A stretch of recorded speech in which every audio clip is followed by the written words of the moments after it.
Welcome to আমার taken construction. আজকে আমাদের চলমান একটি প্রজেক্ট, যেটি কিনা আমরা তিনতলা বিল্ডিং, তিনতলা বিল্ডিং, এখানে আমরা সাততলায় কাজে আসি, কাজের পরিদর্শন করি। তো সাততলায় ক্ষেত্রে আমরা সহজে অনেক কথাই বলি। যেমন একটা কথা হলো, ঢালাইয়ের ক্ষেত্রে সর্বোপরি প্রথমে আমার ম্যাটেরিয়ালস ঠিক করা, আমার ভালো একটা মাল দেওয়া, মানে আমার সিমেন্ট, রড, ভালো ব্র্যান্ডের রড, তারপরে আমার বালি, স্যান্ড, এগুলো যদি আমি ভালো দিই, আর আমাদের ডিজাইন অনুযায়ী, ইঞ্জিনিয়ার ডিজাইন অনুযায়ী যখন রডটা বাইন্ডিং ঠিক হয়েছে কিনা ওটা ইঞ্জিনিয়ার চেক দিয়ে যায়, দেন লাস্ট সময় আসি আমার ম্যাটেরিয়ালস ভালো, ডিজাইন ঠিকমতো রড বাঁধা হয়েছে, লাস্ট ভাইব্রেটর ঠিকমতো ইউজ করলে, আর যেদিন আমার ডালাই হচ্ছে, ডালাইটা যদি মিক্সিং ঠিক থাকে শেষ, আমার ছাদ ডালাই 100%।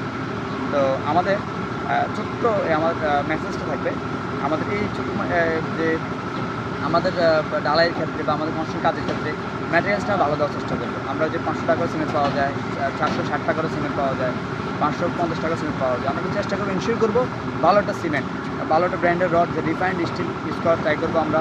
আর ভালো যে ইঞ্জিনিয়ার দিয়ে আমরা বাড়িতে ডিজাইন করবো এবং সুপারভিশনটা করবো।